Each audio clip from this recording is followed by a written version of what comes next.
শিশুটিকে আবিষ্কার করেছিলেন এবং তার স্বামীকে তার প্রকৃত বংশ সম্পর্কে অজান্তেই তাকে দত্তক নিতে রাজি করেছিলেন। প্রাসাদে বেড়ে ওঠা মূসাকে একটি রাজকীয় লালন-পালন করা হয়েছিল এবং তার সময়ের সেরা শিক্ষা লাভ করেছিলেন। তিনি পরিপক্ব হওয়ার সাথে সাথে মূসা তার ঐতিহ্য সম্পর্কে সচেতন হন এবং ইসরায়েলীয়দের দুঃখ-কষ্টের জন্য গভীর সমবেদনা অনুভব করেন।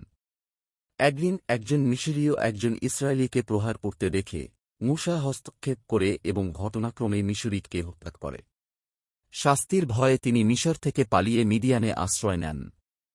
মিদিয়ানে মূসা পুরুষদের ভিড়ের মধ্যে দুজন মহিলার সাথে তাদের মেষকে জল দেওয়ার জন্য লড়াই করতে দেখা যায়। তিনি তাদের সাহায্য করেন এবং পরে তাদের একজনকে বিয়ে করেন, হযরত শুআইবের কন্যা জিপ্পোরাহকে।